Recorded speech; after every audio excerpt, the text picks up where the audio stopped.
சொல்லுங்க, யார் வேணும்? நீங்க தான் வேணும். என்ன பொண்ணுங்க இருக்கிற வீட்டுல தகராறு பண்றியா? பின்ன பசங்க இருந்தா கும்பிட மாட்டாங்களா? டெய்லி இந்த மாதிரியே பண்ணிட்டு இருந்தீங்கன்னா ஹவுஸ் ஓனர் சொல்லி கம்ப்ளைண்ட் ரைஸ் பண்ணிடுங்க. எங்க அப்பெல்லாம் ஒண்ணு பண்ணாதீங்க. நான் ஒண்ணு கேக்குறேன், அதுக்கு மட்டும் ஆன்சர் பண்ணுங்க. நான் வர மாட்டேன். என்ன பாய் ஃப்ரெண்ட் இருக்கானா?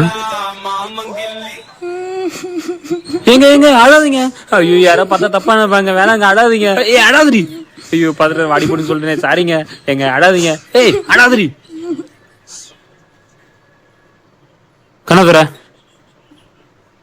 பின்னத்துக்கு எழுதுற. எனக்கு பாய் ஃப்ரெண்ட் இருக்கான். இதை சொல்றதுதான் அழுதியாப்போ? இல்ல, திடீர்னு என் பாய் ஃப்ரெண்ட் பத்தி கேட்டிங்களா? எனக்கு ரீசெண்டாக தான் தெரிய வந்துச்சு அவனுக்கு கேன்சர் இருக்குன்னு. இன்னும் 1 மந்த்லாம் இறந்துருவான்னு டாக்டர் சொல்லிட்டாங்க. சாரிங்க, தெரியாம. விலகும் இமையே விழியே விழியே பிரியும். ஓ, நீயா? இப்ப என்ன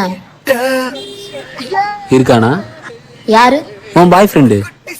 அவன் போய் 2 நாள் ஆச்சு. ஆமா, இப்ப அவனை பத்தி நீ ஏன் கேக்குற? நான் என்ட்ரி கொடுக்கலாம் தான்.